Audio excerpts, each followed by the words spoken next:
Hello बच्चों, आशा करता हूँ आप सब लोग बहुत बढ़िया होंगे और मन लगा के पढ़ाई कर रहे होंगे। रासायनिक नियंत्रण व समन्वय के पार्ट 4 में बच्चों आप सब लोगों का बहुत बहुत स्वागत है। तो बच्चों, जैसा आपको याद होगा लास्ट लेक्चर में हम किस हार्मोन की बात कर रहे थे? हम ग्लूकोकॉर्टिकॉइड्स की बात कर रहे थे और ग्लूकोकॉर्टिकॉइड्स में भी किसकी बात कर रहे थे? कॉर्टिसोल। तो ग्लूकोकॉर्टिकॉइड्स में कॉर्टिसोल की बात हम कर रहे थे। हमने कहा था बिल्कुल ये जो प्रमुख हार्मोन है ये एक स्ट्रेस हार्मोन के रूप में काम करता है। स्ट्रेस या तनाव की जो प्रक्रिया शरीर में आ जाती है, उस स्ट्रेस प्रक्रिया से लड़ने में, उस स्ट्रेस या तनाव से बचने वाला हार्मोन कौन सा है? बचाने वाला कॉर्टिसोल है ना बच्चों। तो अब इस कॉर्टिसोल के कार्य की बात कर रहे थे, है ना। पिछले लेक्चर में हम किसकी बात कर रहे थे बच्चों? कॉर्टिसोल के कार्य की बात कर रहे थे। पहला कार्य अपन ने क्या देखा था भाई? ये हार्मोन ग्लूकोनियोजेनेसिस को प्रेरित करता है। ग्लूकोनियोजेनेसिस का प्रेरण करेगा, उसके साथ साथ लिपोलाइसिस यानी वसा अपघटन एवं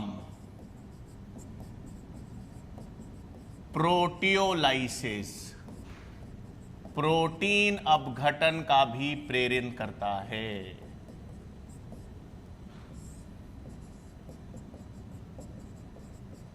ठीक है बच्चों, ये कार्य हमने देख लिया था कि जो कॉर्टिसोल है वो किसका निर्माण करेगा? ग्लूकोनियोजेनेसिस का प्रेरण। ग्लूकोनियोजेनेसिस का मतलब ग्लूकोज का निर्माण। किससे? गैर कार्बोहाइड्रेट से। तो गैर कार्बोहाइड्रेट से ग्लूकोज का निर्माण, ग्लूकोनियोजेनेसिस, वसा का अपघटन प्रेरित करेगा, प्रोटीन का अपघटन प्रेरित करेगा। यह कार्य हमने देख लिया था। दूसरा कार्य क्या था भाई? हां, कोशिका द्वारा अमीनो अम्ल अवशोषण को रोकता है।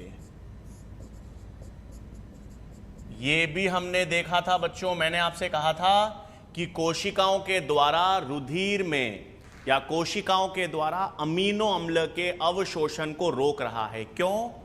क्योंकि इन अमीनो अम्ल को वहां पर भेजेगा जहां पर चोट लगी है, जहां पर मरम्मत करनी है। तो मरम्मत की जगह, चोट की जगह पर अमीनो अम्ल को स्थानांतरित करना होगा, इसलिए कोशिकाओं द्वारा अमीनो अवशोषण या अमीनो अम्ल के अवशोषण को रोकेगा। ठीक है, ये दो कार्य तो पिछली क्लास में अपन ने देख लिए थे बच्चों। अब नेक्स्ट कार्य क्या है भाई? हां ठीक है, तो नेक्स्ट कार्य जो कॉर्टिसोल का है, इंपॉर्टेंट, आरबीसी उत्पादन बढ़ाता है। ठीक है, तो आरबीसी उत्पादन को क्या करेगा? बढ़ाएगा। लेकिन बच्चों डब्ल्यूबीसी उत्पादन को घटाएगा।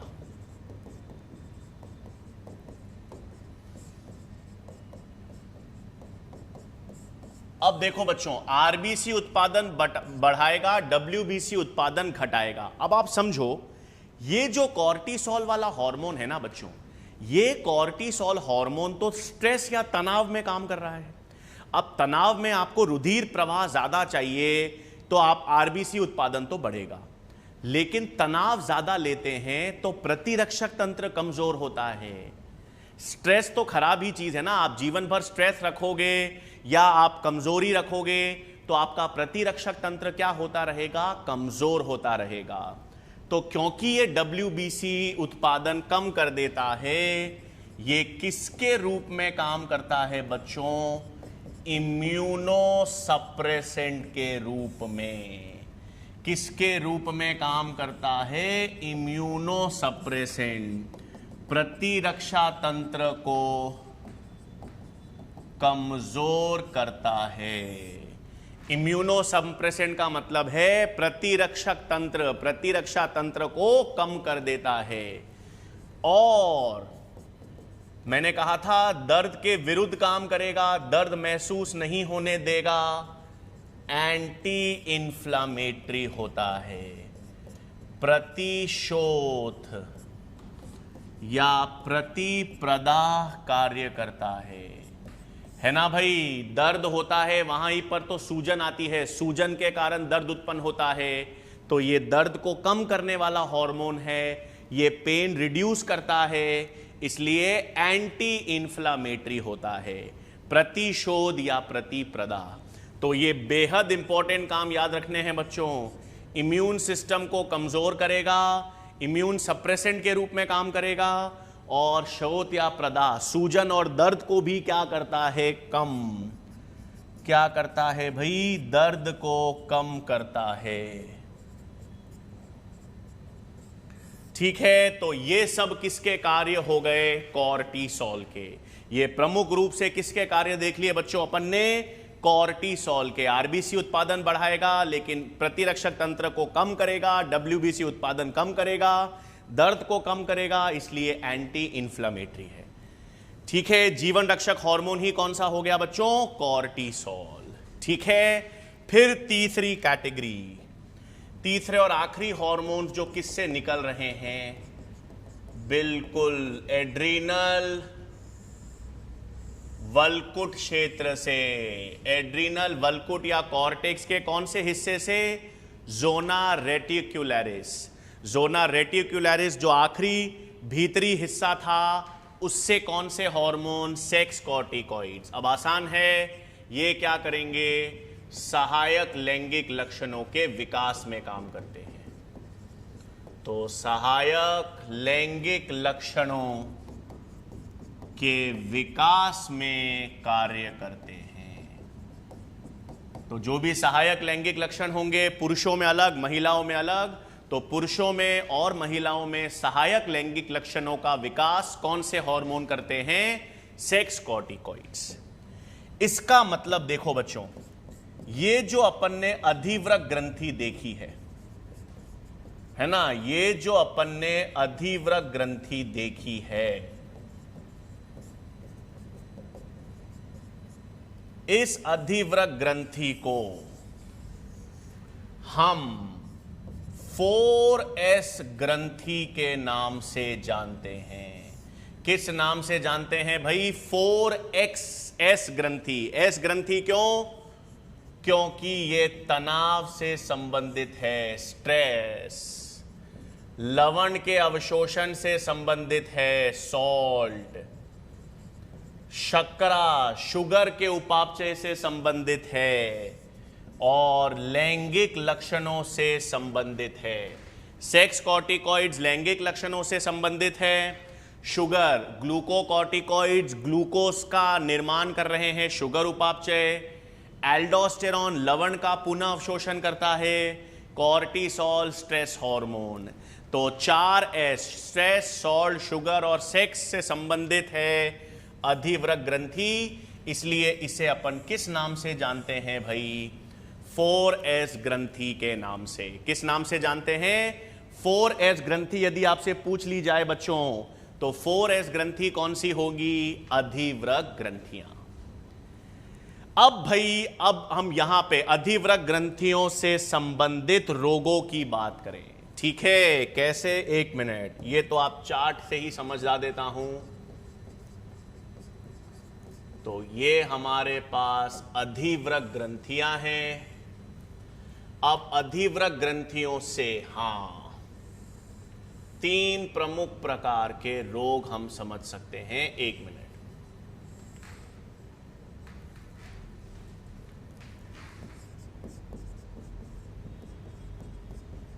ग्लूकोकॉर्टिकॉइड्स का अल्पस्त्रावन,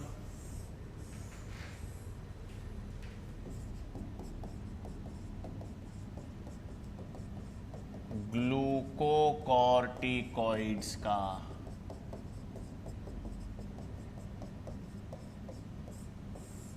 अतिस्रावन,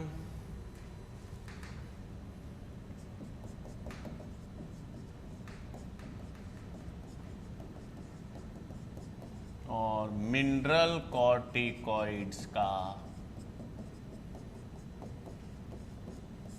अतिस्रावन। ठीक है बच्चों, क्या बनाया है मैंने यहां पर, ध्यान देंगे। 3 प्रकार के रोग, 1 मिनट मैं यहां पे लिख भी देता हूं पहले।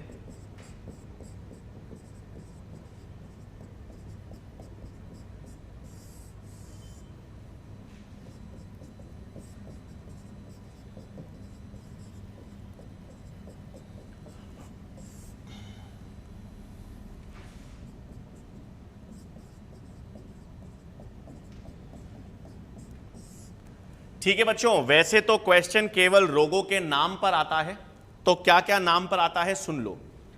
ग्लूकोकॉर्टिकॉइड्स मतलब कॉर्टिसोल। ग्लूकोकॉर्टिकॉइड्स की कमी या अल्पस्रावन हो जाए, अल्पस्रावन का मतलब है कम मात्रा हो जाए, तो ग्लूकोकॉर्टिकॉइड्स की कमी या अल्पस्रावन से कौन सा रोग आएगा बच्चों, एडिसन का रोग।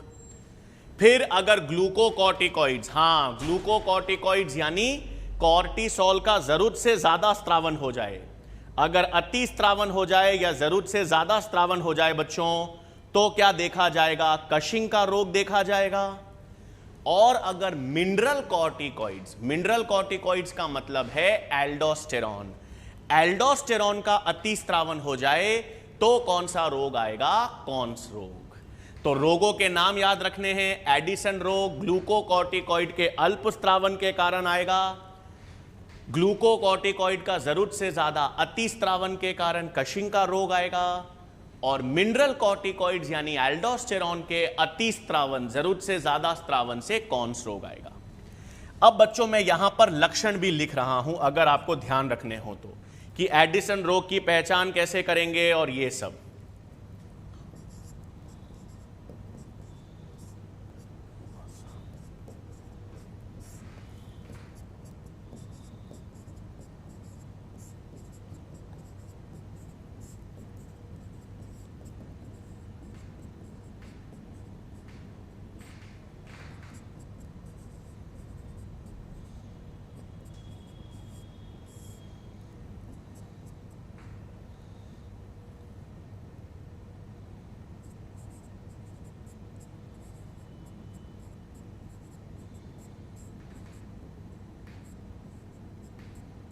ठीक है बच्चों, तो यहां पर मैंने सिम्टम्स लिख दिए हैं, किस रोग के या किसके सिम्टम्स लिख दिए हैं मैंने भाई, एडिसन रोग। अल्प स्त्रावन होगा ग्लूकोकॉर्टिकॉइड्स का, तो इसके लक्षण क्या होते हैं, वजन घट जाता है, तनाव सहन नहीं कर पाता व्यक्ति, कमजोरी आती है, त्वचा का रंग क्या हो जाता है, गहरा हो जाता है।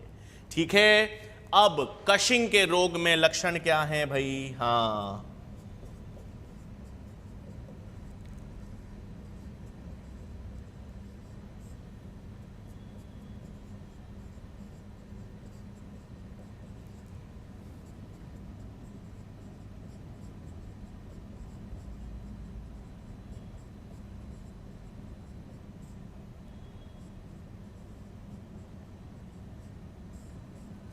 ठीक है, 3 मुख्य कमी जो कशिंग की रोग से जो लक्षण आते हैं, एक तो इनमें प्रोटीन की कमी होने लग जाती है, मून फेस, हाँ चेहरा जो है वो पतला पड़ जाता है, चेहरा जो है वो पतला पड़ जाता है, उसे कहते हैं मून फेस। और बफेलो हम, जो कमर और पीछे वाला जो हिस्सा है ना, उस पे कुबड़, हाँ एक वसा एकत्रण के कारण एक कुबड़ जम जाती है, जिसे कहते हैं बफेलो हम। ये बफेलो हम किस कारण है भाई, वसा के एकत्रण के कारण। और कॉन्स रोग, हाँ कॉन्स रोग का लक्षण हाइपरटेंशन, जिसे अपन हाई ब्लड प्रेशर कहते हैं, और पॉलीयूरिया।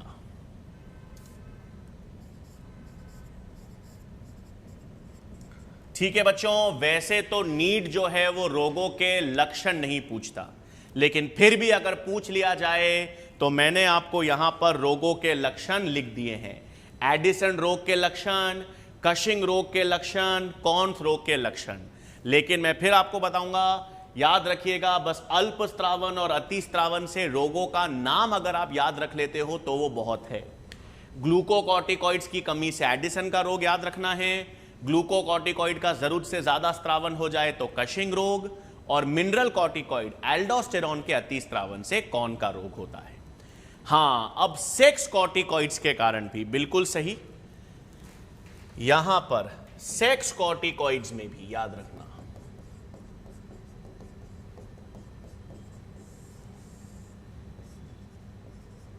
अगर सेक्स कॉर्टिकॉइड्स का अतिस्त्रावन हो जाए।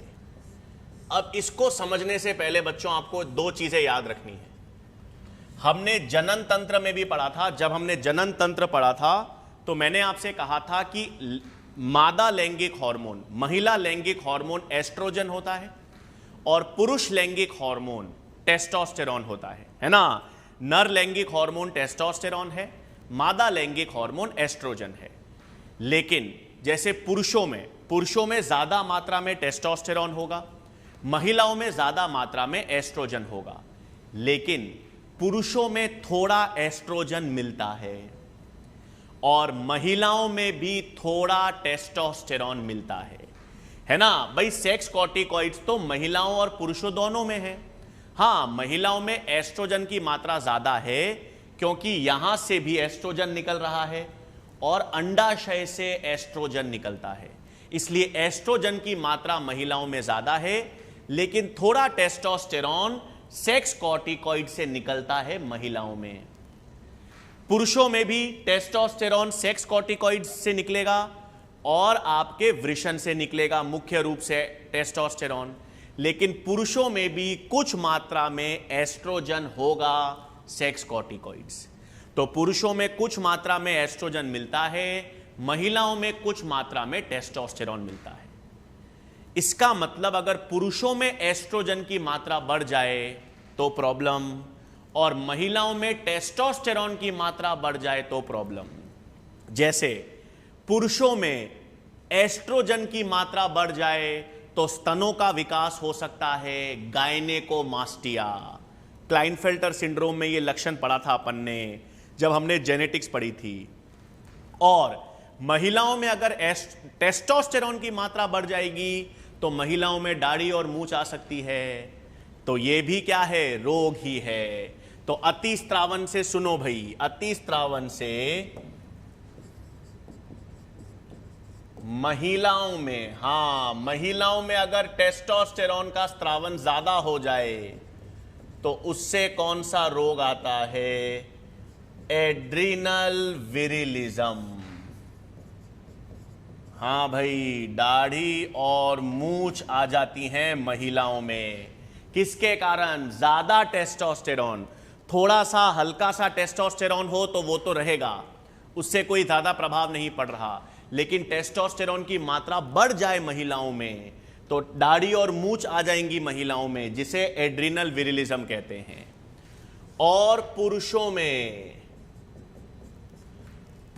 में अगर टेस्टोस्टेरॉन एस्ट्रोजन का स्तर बढ़ जाता है तो गायनेकोमास्टिया, पुरुषों में स्तनों का विकास होने लग जाता है। तो पुरुषों में स्तनों का विकास किस कारण, एक तो एस्ट्रोजन की मात्रा ज्यादा होने के कारण। तो पुरुषों में अगर एस्ट्रोजन की मात्रा ज्यादा हो जाती है, स्तनों का विकास होता है, उसे कहेंगे गायनेकोमास्टिया। तो बच्चों महिलाओं में अगर ज्यादा टेस्टोस्टेरॉन है तो उससे कौन सा रोग, एड्रिनल विरिलिज्म। और अगर पुरुषों में ज्यादा एस्ट्रोजन है तो गायनेकोमास्टिया नामक रोग देखा जाएगा। ठीक है बच्चों, तो ये तो अपन ने किसकी बात कर ली, अधिवृक्क ग्रंथियों की बात कर ली। किसकी बात हो गई भाई, अधिवृक्क ग्रंथियों की। फिर आज हम नई ग्रंथि देखेंगे, बिल्कुल सही, थायराइड ग्रंथि। किसकी बात करेंगे भाई, थायराइड ग्रंथि। थायराइड ग्रंथि की उत्पत्ति एंडोडर्म से होगी। थायराइड ग्रंथि की उत्पत्ति एंडोडर्म से होती है और हमारे शरीर की सबसे बड़ी अंतःस्त्रावी ग्रंथि।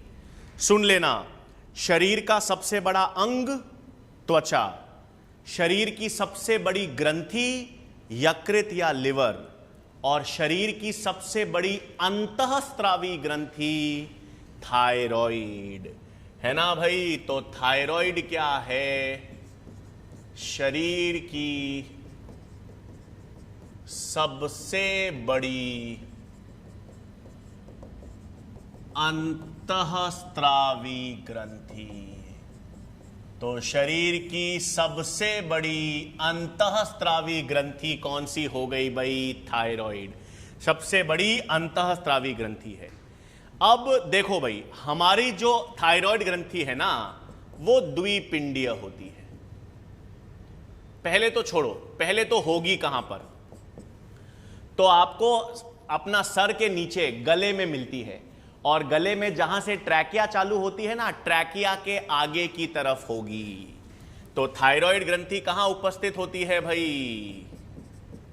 हां, थायराइड ग्रंथि होती कहां है? ट्रैकिया के आगे की ओर।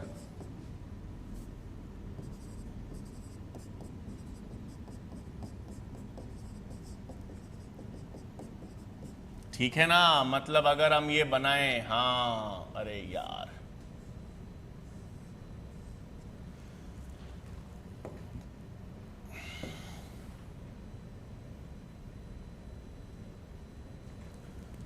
ठीक है। तो यहां पर आपको क्या मिलेगी भाई? थायराइड ग्रंथि गले में ट्रैकिया के आगे की तरफ, ये यहां पर, ये देखो। हां, थोड़ा सा नीचे, एक सेकेंड, इसको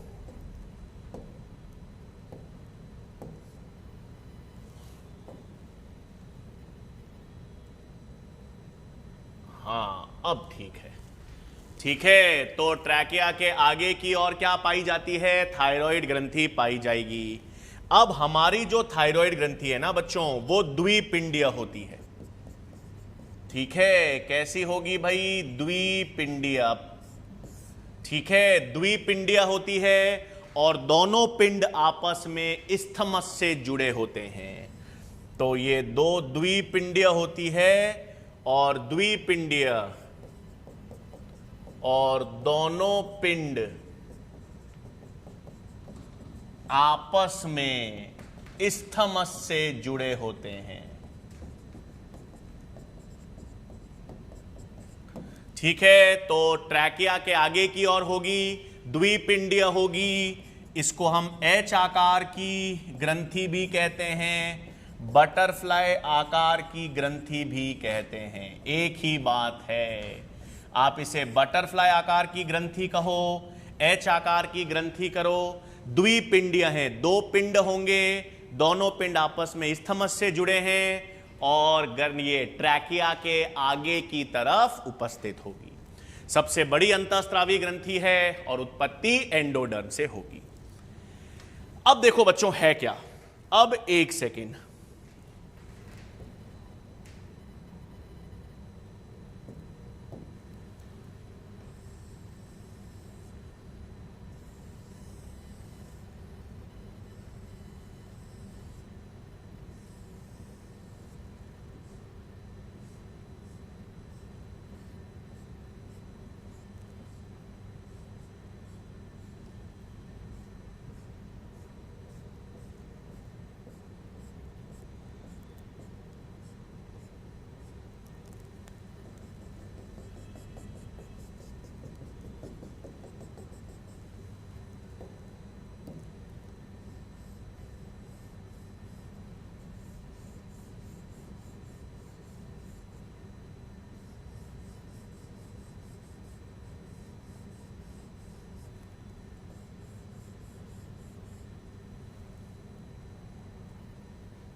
देखो बच्चों क्या बता रहा हूं, वैसे थायराइड ग्रंथि का कोई डायग्राम अंदर का आपसे कोई नहीं पूछ रहा नीट में, लेकिन फिर भी अंडरस्टैंडिंग समझ के लिए क्या जरूरी है। एक थायराइड ग्रंथि में देखो बच्चों, ये मैंने पूरा जो एक गोल चक्का बनाया है, ये पूरा गोल जो है इसे अपन कहते हैं थायराइड फॉलिकल्स, है ना। थायराइड ग्रंथि के अंदर आपको क्या मिलेंगे बच्चों, ये थायराइड फॉलिकल्स, 1 2 ऐसे कई सारे पुट्टिकाएं या फॉलिकल्स मिलेंगे, कई सारे क्या मिलेंगे, फॉलिकल्स, जिसे हम हिंदी में कहते हैं पुट्टिकाएं।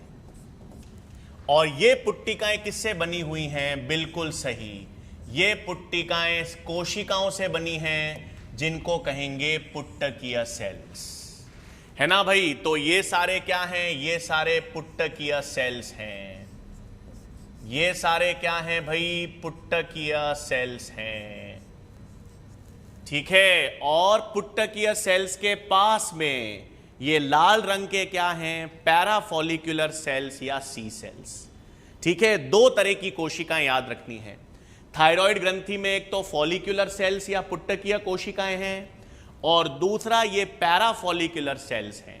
ये दो प्रकार के सेल्स क्यों बताए हैं, क्योंकि इन दोनों प्रकार के सेल से अलग अलग हार्मोन्स निकलेंगे।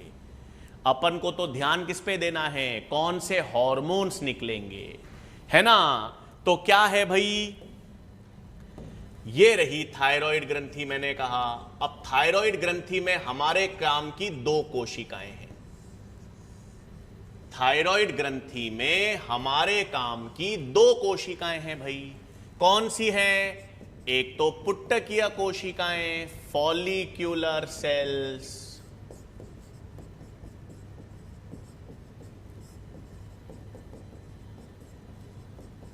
है ना भाई, एक तो ये पुट्टकीय कोशिकाएं हो गई, और दूसरा वो लाल जी बिल्कुल, जिसे हम पैराफॉलिक्यूलर या सी आकार की होती हैं, सी सेल्स।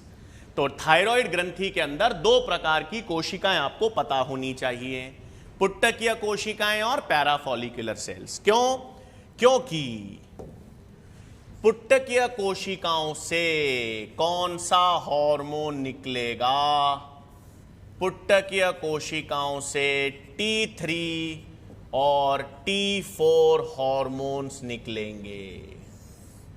अब ये T3 T4 हार्मोन्स, जिसे हम थायरोक्सिन हार्मोन कहते हैं, और पैराफॉलिक्यूलर या इनसे TCT, थायरोकैल्सिटोनिन, ठीक है। तो कौन से, ये बहुत इंपॉर्टेंट भाई, दो हार्मोन निकलेंगे किससे, थायराइड ग्रंथि से।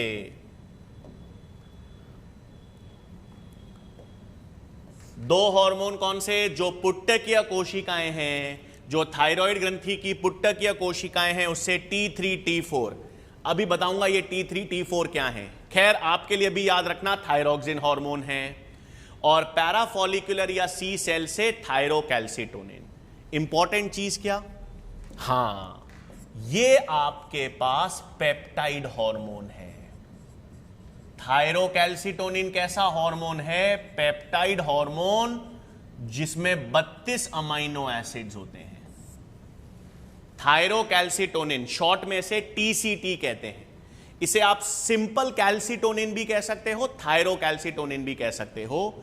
ये एक प्रोटीन या पेप्टाइड हार्मोन है, 32 अमीनो एसिड से बना हुआ है। और थायरोक्सिन,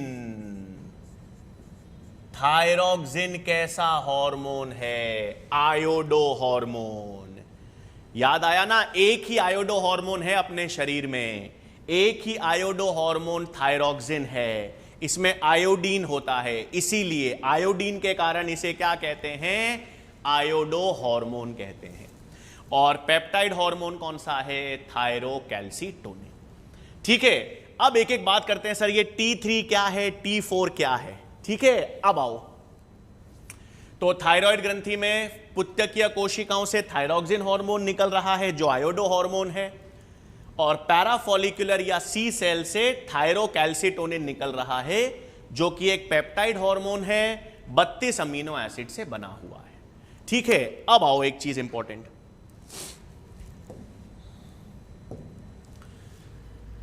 अब मान लेते हैं, इधर देखो बच्चों,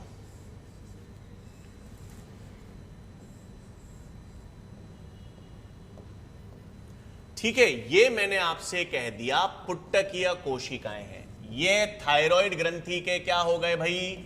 फॉलिक्यूलर सेल्स।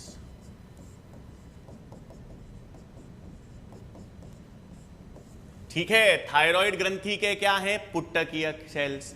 इन पुट्टकीय सेल्स के अंदर, हां, इन पुट्टकीय सेल्स के अंदर एक प्रोटीन पाया जाता है। इन पुट्टकीय सेल्स के अंदर एक प्रोटीन पाया जाता है जिसे कहते हैं थायरोग्लोब्यूलिन। सुनो क्या कह रहा हूं। पुट्टकीय कोशिकाएं हैं, इन पुट्टकीय कोशिकाओं के भीतर, तो क्या पॉइंट पहला, तो पुट्टकीय कोशिकाओं के भीतर क्या पाया जाता है भाई? थायरोग्लोब्यूलिन नामक प्रोटीन उपस्थित होता है। ठीक है, अब क्या होता है सुनो, ये बना लेते हैं थायरोग्लोब्यूलिन को। ये रहा थायरोग्लोब्यूलिन प्रोटीन, ये एक बड़ा प्रोटीन है। इस थायरोग्लोब्यूलिन में कई सारे, कई सारे टायरोसिन अमीनो अम्ल हैं।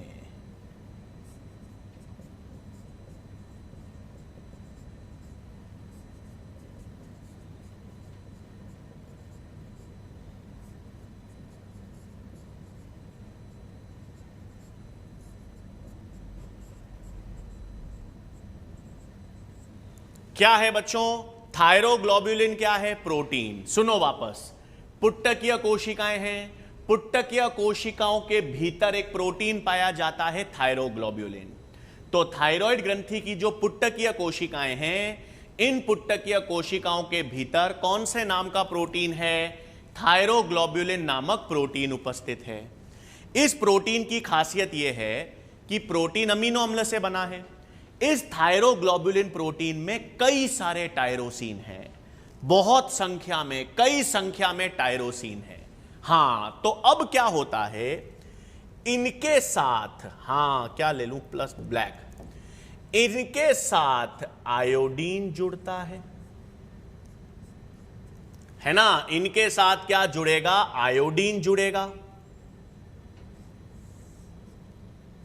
आयोडीन जुड़ेगा, आयोडीन जुड़ेगा। क्या किया देखो बच्चों, मैंने इस आयोडीन को एक टायरोसिन से जोड़ा, दूसरे आयोडीन को दो टायरोसिन से जोड़ा, तीसरे आयोडीन को दो टायरोसिन से जोड़ा। क्या किया देखो भाई, मैंने इस थायरोग्लोब्यूलिन में 1 2 3 5 टायरोसिन बनाए हैं। होते बहुत सारे टायरोसिन हैं, मतलब मैंने कितने बनाए हैं? 5 टायरोसिन। मैंने आपको एक आयोडीन, टायरोसिन को पहले एक आयोडीन से जोड़ा और अगले दोनों में मैंने आयोडीन को 2 टायरोसिन से जोड़ा, है ना? तो हुआ क्या? क्या हुआ इधर देखें, ये बना मोनो आयोडो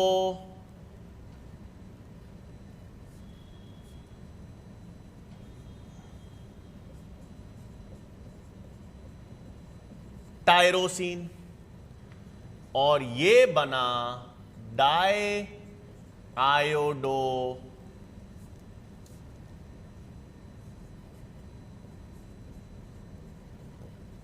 टायरोसिन। ये भी क्या बना? Die iodo tyrosine.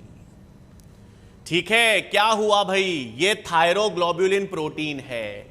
थायरोग्लोब्यूलिन प्रोटीन में बहुत सारे टायरोसिन अमीनो अम्ल हैं। वो टायरोसिन के साथ आयोडीन जुड़ा, लेकिन दो तरीकों से जुड़ा। कितने तरीकों से जुड़ा? दो तरीकों से आयोडीन जुड़ा। एक तो केवल एक टायरोसिन से जुड़ा और उसके बाद आयोडीन दो टायरोसिन से जुड़ा। दो तरीके हैं, या तो आयोडीन एक ही टायरोसिन से जुड़ेगा या आयोडीन दो टायरोसिन के साथ जुड़ेगा। एक ही आयोडीन एक ही टायरोसिन से जुड़ा तो मोनो आयोडो टायरोसिन बना, और दो से जुड़ा तो डाई आयोडो बना।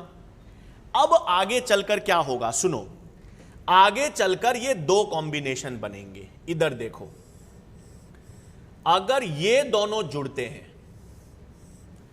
आगे चलकर ये जुड़ते हैं, तो दो आयोडो और एक आयोडो ये मिलकर क्या बना देंगे? ट्राई आयोडो थायरोनिन, जिसे T3 कहते हैं। और अगर ये दोनों जुड़ेंगे तो दो और दो टेट्रा आयोडो थायरोनिन, यानी क्या बना देंगे? T4। वो आई बात, T3 T4 क्या होते हैं वो समझाया है मैंने। मतलब ये थायरोक्सिन हार्मोन बना कैसे वो बता रहा हूं आराम से। थायराइड ग्रंथि में कौन सी कोशिकाएं हैं? पुट्टकीय कोशिकाएं। थायराइड ग्रंथि में कौन सी कोशिकाएं हैं? पुट्टकीय कोशिकाएं। पुट्टकीय कोशिकाओं के अंदर कौन सा प्रोटीन है? पुट्टकीय कोशिकाओं के भीतर कौन सा प्रोटीन है? थायरोग्लोब्युलिन। ये थायरोग्लोब्युलिन प्रोटीन लाल रंग का, इस थायरोग्लोब्युलिन प्रोटीन की खासियत है कि इसमें कई सारे टायरोसिन अमीनो अम्ल हैं। खासियत है कई सारे टायरोसिन अमीनो अम्ल हैं। अब इन टायरोसिन अम्ल के साथ आयोडीन जुड़ेगा। आयोडीन अंदर आएगा पुट्टकीय कोशिकाओं में, और आयोडीन टायरोसिन से जुड़ेगा, लेकिन दो तरीकों से जुड़ेगा। या तो एक ही टायरोसिन से जुड़ेगा और या दो टायरोसिन से जुड़ेगा। या तो आयोडीन एक ही टायरोसिन से जुड़ेगा तो मोनो आयोडो टायरोसिन बना, और अगर आयोडीन दो टायरोसिन से जुड़ा तो डाई आयोडो टायरोसिन बना। सही। अब आगे चलकर अगर इन दोनों ने कॉम्बिनेशन बना लिया, इन दोनों ने, तो दो आयोडो और एक आयोडो मिलकर try iodo thyronine T3 hormone बन गया। और अगर दो और दो ने जुड़ दिया, भाई दो ही कॉम्बिनेशन है, या तो एक और दो मिलके जुड़े T3 बन जाए, और या दो आयोडो जुड़कर टेट्रा आयोडो थायरोनिन बने, जिसे T4 कहेंगे। अब आप बोलोगे सर ये इसमें से थायरोक्सिन किसे कहते हैं? दोनों ही हैं, दोनों का ही काम एक जैसा है, लेकिन फिर भी आपसे पूछ ले बाय चांस कि सर नहीं आप बताओ एक किसे कहेंगे, तो इसको थायरोक्सिन कहते हैं। ठीक है, दोनों का काम एक ही है, याद रखना। T3 T4 दोनों एक ही काम करते हैं, लेकिन ज्यादा मात्रा में आपके ब्लड में ज्यादा मात्रा में क्या निकलेगा? T4।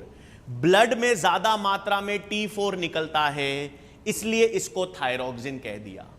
लेकिन आगे चलकर जब काम होगा ना, तो ये T4 वापस T3 में बदल जाएगा। कहने का मतलब T3 T4 एक ही चीज है, हल्का सा फर्क है। इसमें 3 आयोडीन है, इसमें 4 आयोडीन है। ये T4 को थायरोक्सिन इसलिए कहते हैं क्योंकि ये रुधिर में ज्यादा मात्रा में स्त्रावित होगा। थायराइड ग्रंथि ज्यादा किसका स्त्रावन करेगी? T4 या थायरोक्सिन, इसलिए थायरोक्सिन। जबकि T4 T3 का काम एक ही है। अधिक सक्रिय पूछ लिया जाए, हां काम तो दोनों एक ही करेंगे, लेकिन अधिक सक्रिय रूप कौन सा है? T3। अधिक बेहतर हार्मोन T3 है। मतलब किसी व्यक्ति को थायरोक्सिन की कमी है तो उसके शरीर में T3 डालें या T4 डालें, काम तो एक ही है, T3 डाल दो, क्योंकि वो बेहतर अधिक सक्रिय है, ज्यादा अच्छी तरह काम करेगा।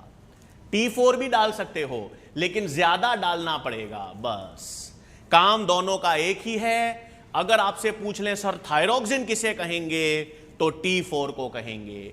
ज्यादा मात्रा में कौन स्रावित होगा, T4।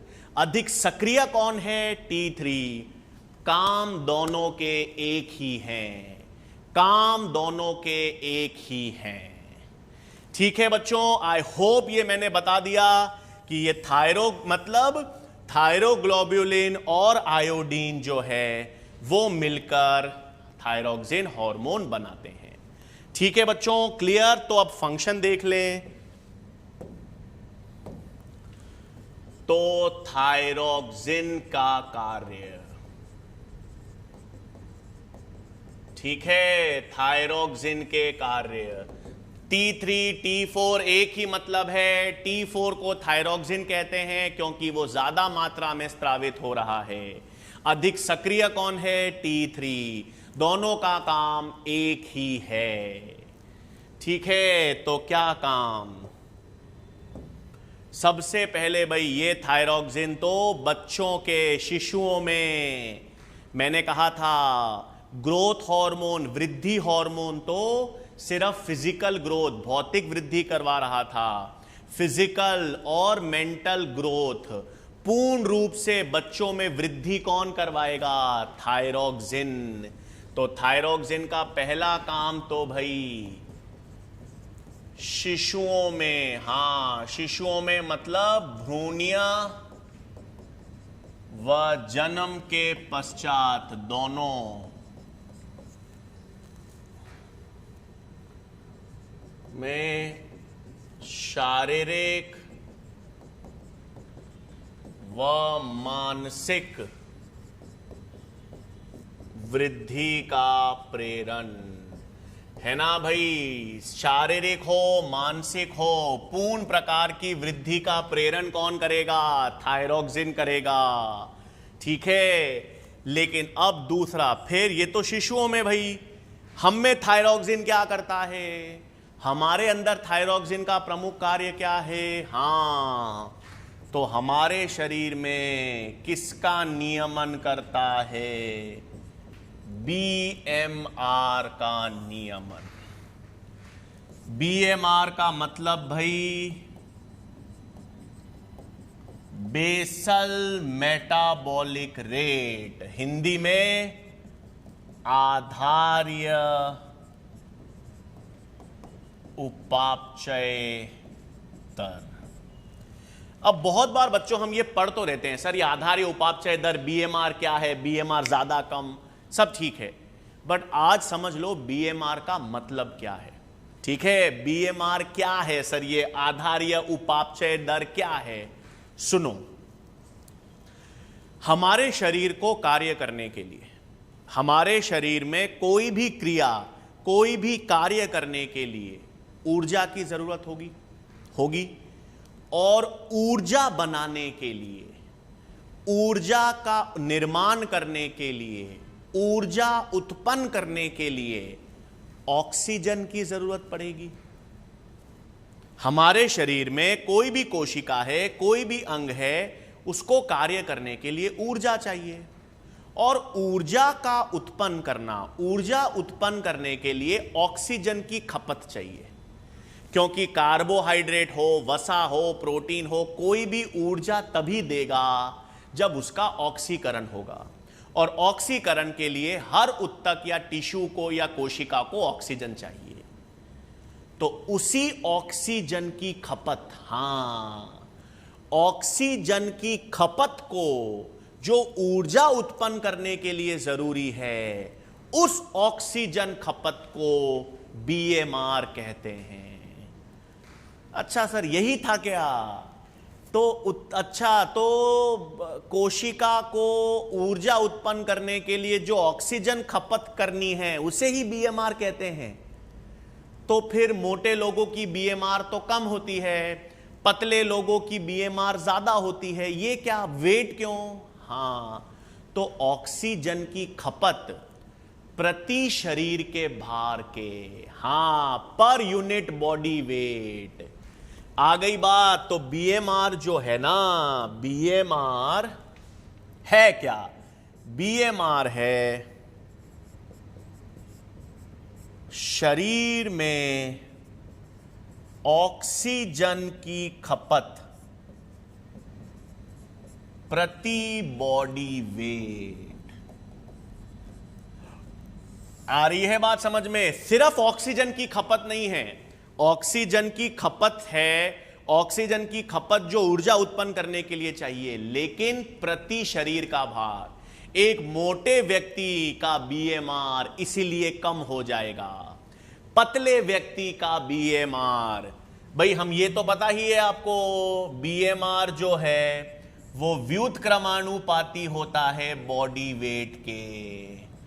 पतले व्यक्ति का बीएमआर ज्यादा है, तेज भाग सकता है, मोटे व्यक्ति का बीएमआर कम है, धीमे भाग सकता है।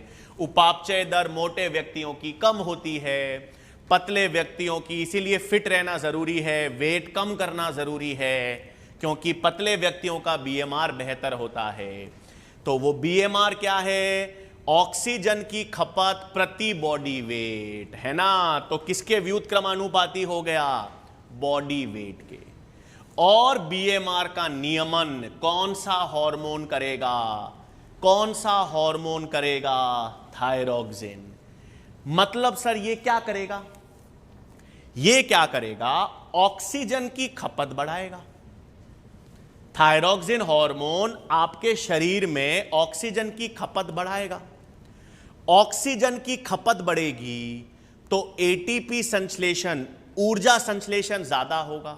ज्यादा होगा तो क्या करेगा? ये देखो, इधर देखें, तीसरा कार्य यहां पर क्या करेगा भाई? थायरोक्सिन, इधर देखो, थायरोक्सिन जो है बच्चों वो ऑक्सीजन की खपत बढ़ाता है। ऑक्सीजन की खपत बढ़ेगी तो एटीपी निर्माण बढ़ेगा, और जब ऊर्जा या एटीपी निर्माण बढ़ेगा तो साथ ही साथ ऊष्मा हानि भी बढ़ेगी। ऊष्मा हानि भी बढ़ेगी। इसीलिए थायरोक्सिन को, इसीलिए थायरोक्सिन को कैलोरीजेनिक हार्मोन भी कहते हैं। क्या कहते हैं? कैलोरीजेनिक। भाई ये कोशिका में ऑक्सीजन की खपत बढ़ाएगा, कोशिका को बोलेगा भाई ज्यादा ऑक्सीजन यूज करो, ज्यादा ऑक्सीजन यूज करो। कोशिका ज्यादा ऑक्सीजन यूज करेगा, ज्यादा एटीपी बनाएगा। अब सारी ऊर्जा थोड़ी एटीपी में संचित होती है, काफी ऊर्जा ऊष्मा के रूप में भी निकलती है। कोई भी सिस्टम 100% थोड़ी कुशल होता है कि जितना ऑक्सीजन यूज करे सारा का सारा एटीपी बना दे। नहीं, ज्यादातर एटीपी बनाएगा लेकिन कुछ ऊष्मा हानि भी होगी। तो एटीपी उत्पादन बढ़ेगा तो ऊष्मा हानि भी बढ़ेगी, यानी इसे क्या कहेंगे? कैलोरीजेनिक हार्मोन। क्या कहेंगे भाई? कैलोरीजेनिक। अब अगर इसको ऑक्सीजन की खपत बढ़ानी है तो ये वसा का भी अपघटन प्रेरित करेगा, ये प्रोटीन्स का भी अपघटन प्रेरित करेगा। क्या करेगा भाई? नेक्स्ट कार्य, थायरोक्सिन जो है वो वसा अपघटन, प्रोटीन अपघटन प्रेरित करेगा। वह ब्लड में कोलेस्ट्रॉल की मात्रा घटाएगा भाई, वह ब्लड में कोलेस्ट्रॉल कम करेगा। ठीक है, वसा अपघटन करेगा, प्रोटीन अपघटन करेगा। ऑक्सीजन की खपत बढ़ानी है तो प्रोटीन तोड़ेगा, वसा तोड़ेगा, ब्लड में कोलेस्ट्रॉल भी कम करेगा, उपापचय दर बढ़ेगी। फिर बच्चों ये भी आरबीसी उत्पादन बढ़ाएगा। ठीक है, आरबीसी उत्पादन बढ़ाता है। तो अभी तक अपन ने दो हार्मोन्स देख लिए बच्चों जो आरबीसी उत्पादन बढ़ाते हैं। थायरोक्सिन भी आरबीसी उत्पादन बढ़ा रहा है, कॉर्टिसोल भी आरबीसी उत्पादन बढ़ा रहा है ना? और सोडियम पोटेशियम पंप की क्रिया बढ़ाता है। हां भाई, मस्तिष्क का विकास करेगा ना। भाई ऊर्जा से संबंधित है, हम आगे पढ़ेंगे। तंत्रिका तंत्र में सोडियम पोटेशियम पंप को ऊर्जा की जरूरत पड़ती है, तो ये ऊर्जा का निर्माण तो बढ़ा रहा है और उस पे निर्धारित सोडियम पोटेशियम पंप, ये तंत्रिका तंत्र में पढ़ेंगे, उसकी क्रिया को भी क्या कर देता है, बढ़ा देता है। तो प्रमुख रूप से ये बीएमआर का नियमन कर रहा है, बच्चों में शारीरिक और मानसिक वृद्धि के लिए जरूरी है। और ये सारे वसा अपघटन, एटीपी निर्माण, ऊष्मा हानि, आरबीसी उत्पादन और सोडियम पोटेशियम की क्रिया भी सब बढ़ा रहा है। ठीक है भाई, ये सब किसका कार्य हो गया, थायरॉक्सिन। एक चीज बच्चों, उभयचरों में, हां उभयचर में मतलब मेंढक में, उभयचरों में थायरॉक्सिन हार्मोन जो है ना, ये जो मेंढक का लार्वा होता है टैडपोल, उसके कायांतरण में काम करता है। हां, तो एक नोट ये फ्रॉग के में आपको पता होना चाहिए। नोट क्या भाई, कि थायरॉक्सिन हार्मोन, हां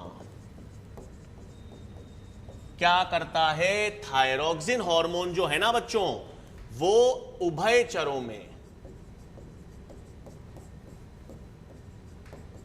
उभयचरों में टैडपोल लार्वा का कायांतरण प्रेरित करता है। मतलब टैडपोल लार्वा को वयस्क मेंढक में परिवर्तित करता है। टैडपोल लार्वा वयस्क मेंढक में तभी रूपांतरित हो सकता है, तभी कायांतरित हो सकता है जब थायरॉक्सिन हो। अगर आप मेंढक के लार्वा को थायरॉक्सिन मत दो तो फिर वो लार्वा ही रह जाता है, वो वयस्क मेंढक में परिवर्तित नहीं हो पाता। ठीक है भाई, तो ये एक डेटा है जो टैडपोल उभयचरों में थायरॉक्सिन याद रखना है। ठीक है, अब थायरॉक्सिन से संबंधित रोग, हां ये बहुत इंपॉर्टेंट है भाई। क्या है, थायरॉक्सिन से संबंधित रोग। तो सबसे पहले अपन देखते हैं थायरॉक्सिन का अल्पस्रावन।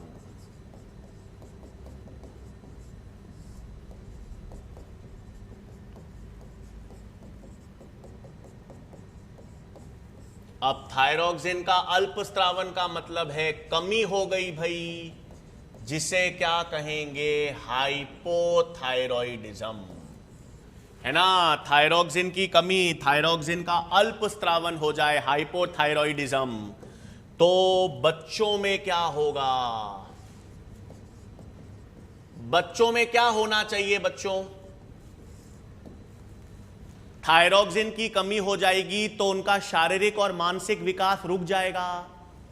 बच्चों में थायरॉक्सिन की कमी होगी तो शारीरिक और मानसिक विकास रुक जाएगा ना। हां, उसे कहते हैं क्रेटिनिज्म, हिंदी में कहते हैं जड़ मानवता। ठीक है, इसके लक्षण क्या हो गए भाई, बेचारों उन बच्चों का आईक्यू कम होता है, आईक्यू कम होगा, मानसिक रूप से दुर्बल होंगे, कद भी छोटा होगा, गूंगे बहरे भी पैदे हो सकते हैं।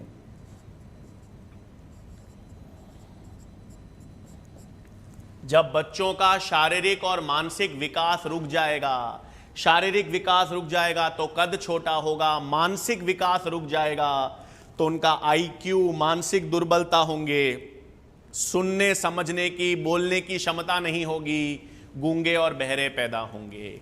ये किसकी कमी के कारण, थायरॉक्सिन की कमी के कारण। फिर एडल्ट्स में भाई,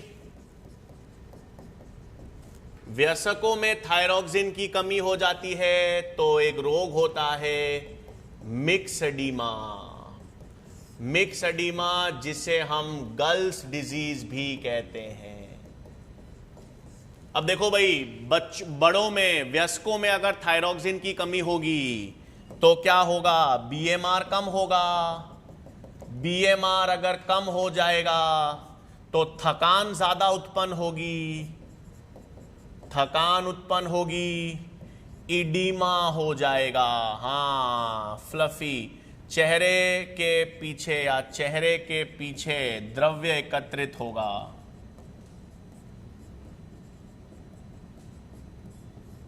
तो बीएमआर घट जाएगा, जल्दी थकान उत्पन्न होगी और इडीमा। ये लक्षण किसमें देखे जाएंगे? थायरॉक्सिन के अल्प स्रावन से एडल्ट्स में।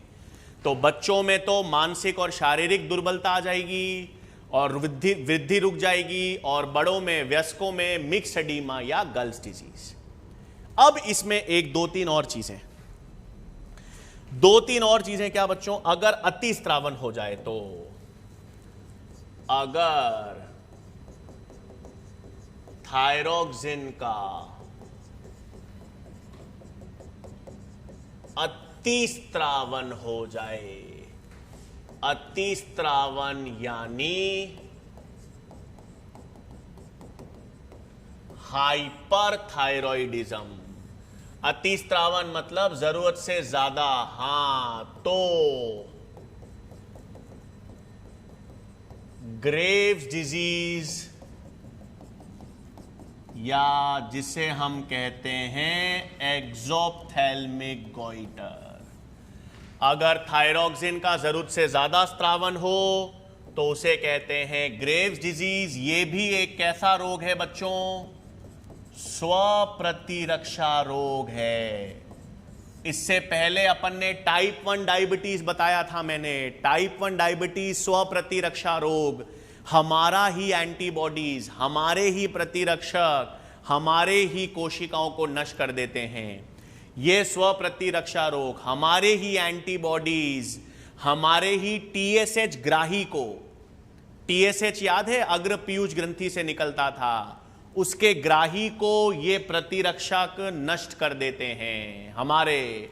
तो उससे क्या होता है? ग्राही नष्ट हो जाने से टीएसएच जो है वो निरंतर रूप से, निरंतर मात्रा में थायरॉक्सिन का स्रावन बढ़ाता रहता है।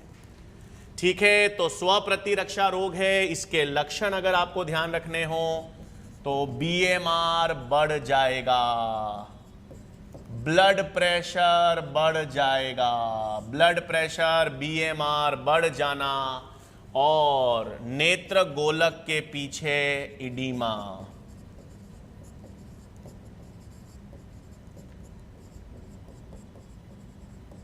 ये किस रोग के लक्षण हैं भाई? ग्रेव्स डिजीज या एक्सोप्थेल्मिक गॉइटर के। किसके लक्षण हो गए भाई? एक्सोप्थेल्मिक गॉइटर। तो याद रखना, थायरॉक्सिन का अति स्रावन अगर हो जाए, थायरॉक्सिन का जरूरत से ज्यादा स्रावन से कौन सा रोग? ग्रेव्स डिजीज या एक्सोप्थेल्मिक गॉइटर। और यह भी किस प्रकार का रोग है? एक स्वप्रतिरक्षक रोग है। अब दो बच्चों याद रखने हैं। हां, दो क्या याद रखोगे रोग? एक हैशिमोटोस थायरॉइडिटिस। एक कौन सा रोग याद रखोगे? हैशिमोटोस थायरॉइडिटिस। ये भी एक स्वप्रतिरक्षा रोग है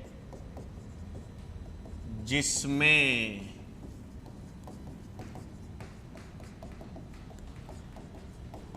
एंटीबॉडीज या प्रतिरक्षक, स्वप्रतिरक्षा रोग है बच्चों जिसमें एंटीबॉडीज या प्रतिरक्षक थायराइड ग्रंथि को नष्ट कर देती हैं।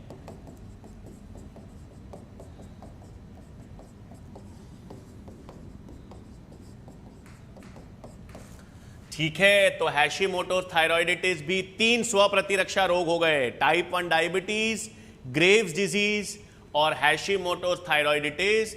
ये स्वप्रतिरक्षा रोग है जिसमें एंटीबॉडीज या प्रतिरक्षक थायराइड ग्रंथि को नष्ट कर देती हैं। फिर एक जो आप 9th-10th में पढ़ते आते हो, घेंगा, गॉइटर, आयोडीन की कमी से। हाँ, वो फोटो, वो गला फूल जाता है ऐसे, हाँ, गुब्बारे जैसा। तो वो किसकी कमी से होता है भाई? आयोडीन की कमी से। तो घेंगा कहते हो, घोंगा कहते हो शायद, घेंगा कहते हैं शायद, है ना हिंदी में। तो घेंगा या गॉइटर जो होता है वो किसकी कमी से होगा? आयोडीन की कमी से होगा। ठीक है बच्चों, तो ये कौन से हार्मोन की अपन ने बात कर ली? थायरॉक्सिन हार्मोन की। थायरॉक्सिन हार्मोन की कमी से कौन सा रोग?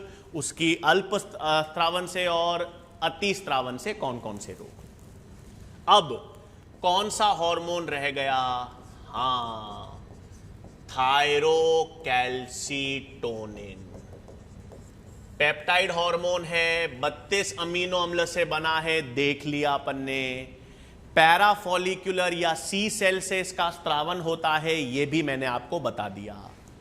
अब ये कैल्सीटोनिन क्या करता है? नाम से ही देखो, इसका नाम ही क्या है? कैल्सीटोनिन।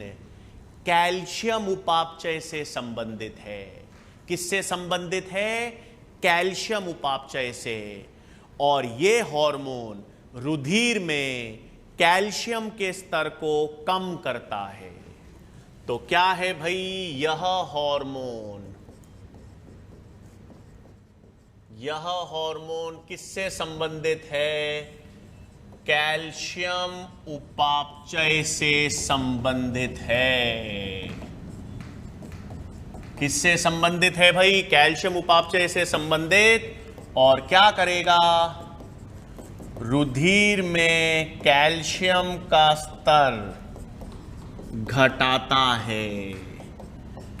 अब बच्चों, अगर ये रुधिर में कैल्शियम का स्तर घटाएगा, अगर ये हार्मोन थायरोकैल्सीटोनिन रुधिर में कैल्शियम का स्तर घटाएगा, कम करेगा, तो कम करने को क्या कहेंगे? हाइपोकैल्सीमिक हार्मोन,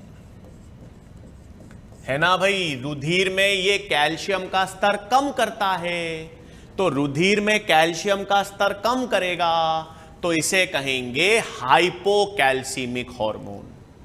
सवाल है कैसे? ये हार्मोन ऐसा क्या करेगा कि रुधिर में कैल्शियम कम हो जाए, रुधिर में कैल्शियम का स्तर कम हो जाए? तो रुधिर में अतिरिक्त कैल्शियम को अस्थियों में भेजेगा। भाई कैल्शियम तो अस्थियों को चाहिए। देखो, कैल्शियम के बहुत सारे काम हैं। कैल्शियम रुधिर स्कंदन में काम करता है। रुधिर में कैल्शियम क्यों चाहिए? रुधिर स्कंदन के लिए चाहिए।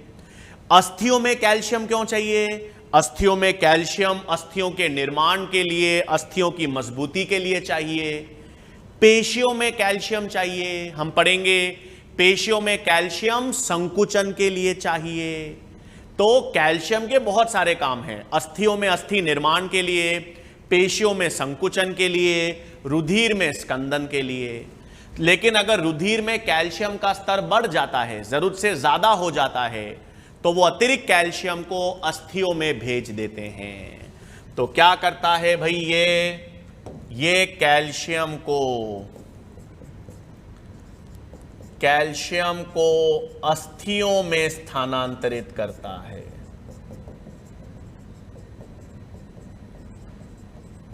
क्या करेगा? कैल्शियम को अस्थियों में स्थानांतरण करेगा, मतलब अस्थि निर्माण में कार्य करेगा।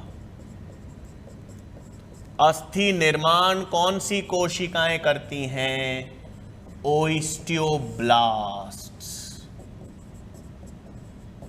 हां, अस्थि निर्माण में कौन काम करेगा? ओस्टियोब्लास्ट। पढ़ेंगे अपन, अस्थियां भी हमारे सिलेबस में हैं।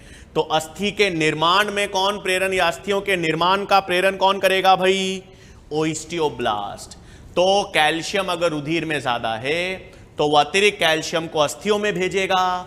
अस्थियों में कैल्शियम के द्वारा अस्थियों का निर्माण होगा, ओस्टियोब्लास्ट। दूसरा, और ज्यादा कैल्शियम का क्या कर देगा? उत्सर्जन।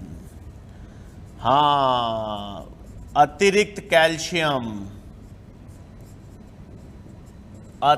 कैल्शियम का क्या प्रेरित करेगा भाई? उत्सर्जन प्रेरित करेगा। तो रुधिर में कैल्शियम का स्तर कम करना है। रुधिर में कैल्शियम का स्तर दो तरीकों से कम कर सकते हो। जो अतिरिक्त रुधिर में अतिरिक्त कैल्शियम है, उसको आपने अस्थियों में भेज दिया, अस्थि निर्माण को प्रेरित कर दिया। और उससे भी ज्यादा अगर कैल्शियम है, तो उसको आपने उत्सर्जन में प्रेरित कर दिया। ये किसका काम है भाई?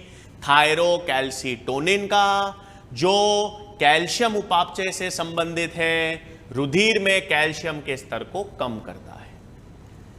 अब इस हार्मोन का भी एक विरोधी हार्मोन होता है। हां, इस हार्मोन का भी एक विरोधी हार्मोन होता है, पैराथायरॉइड हार्मोन, जो कहां से निकलता है? पैराथायरॉइड ग्रंथि से। कहां से निकलता है? पैराथायरॉइड ग्रंथि से। ये पैराथायरॉइड ग्रंथि कहां होती है? थायरॉइड ग्रंथि के पीछे। थायरॉइड ग्रंथि के पीछे होती है ना भाई? तो सिर्फ इंट्रोडक्शन हम देख लेते हैं भाई। हां, नेक्स्ट कौन सी ग्रंथि अगर अपन देखें तो पैराथायरॉइड ग्रंथि आती है ना? पैराथायरॉइड ग्रंथि किसके पीछे होती है भाई? थायरॉइड ग्रंथि के पृष्ठीय भाग में।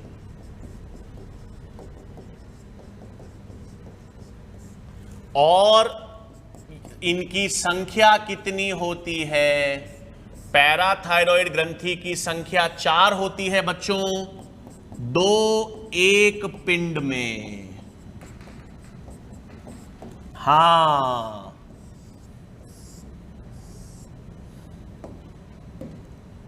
ये थायरॉइड ग्रंथि का पीछे वाला हिस्सा है ना भाई? ये थायरॉइड ग्रंथि आगे से नहीं, थायरॉइड ग्रंथि पीछे से आप देख रहे हो। थायरॉइड ग्रंथि को पीछे से देखो तो ये थायरॉइड ग्रंथि के 2 पिंड हैं।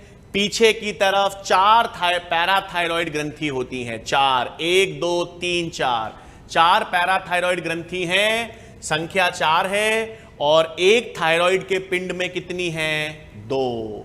एक थायरॉइड ग्रंथि के पिंड में कितनी है? 2 हैं। तो थायरॉइड ग्रंथि के पीछे की तरफ ये पैराथायरॉइड ग्रंथि होगी, संख्या 4 होगी, और एक थायरॉइड पिंड में 2 होंगी। और इनसे कौन सा हार्मोन निकलता है? पैराथायरॉइड ग्रंथि से कौन सा हार्मोन निकलेगा? PTH, पैराथायरॉइड हार्मोन, जिसे हम कॉलिप्स हार्मोन भी कहते हैं। जिसे हम कॉलिप्स हार्मोन भी कहते हैं। और ये किसका उदाहरण है? Peptide hormone. ये भी एक प्रोटीन या पेप्टाइड हार्मोन है। तो पैराथायरॉइड ग्रंथि से कौन सा हार्मोन निकल रहा है भाई? पैराथायरॉइड ग्रंथि से पैराथायरॉइड हार्मोन, जिसे हम वैज्ञानिक के नाम पे कॉलिप्स हार्मोन भी कहते हैं। फिर अगले लेक्चर में बच्चों हम बात करेंगे कि ये हार्मोन कैल्सीटोनिन, थायरोकैल्सीटोनिन के विरोधी है। थायरोकैल्सीटोनिन तो रुधिर में कैल्शियम का स्तर कम कर रहा था। ये हार्मोन हम अगले लेक्चर में देखेंगे, रुधिर में कैल्शियम का स्तर बढ़ाएगा। रुधिर में कैल्शियम का स्तर बढ़ाएगा, हाइपर कैल्सीमिक हार्मोन कहेंगे। किसके विरोधी होगा? थायरोकैल्सीटोनिन के विरोध में। तो ये हार्मोन कैसे काम करेगा, कैसे इसके कमी और अधिकता से रोग होंगे, वो बच्चों हम नेक्स्ट लेक्चर में पढ़ेंगे। ठीक है? तो आई होप आज का लेक्चर क्लियर होगा, मजा आया होगा। थायरॉइड ग्रंथि अपन ने, एड्रीनल ग्रंथियों की बात की, अधिवृक्क ग्रंथियों की, और अपन ने थायरॉइड ग्रंथि के प्रमुख हार्मोन्स देख लिए। थायरोकैल्सीटोनिन जो पेप्टाइड हार्मोन था, और हमने थायरोक्सिन आयोडो हार्मोन की बात की।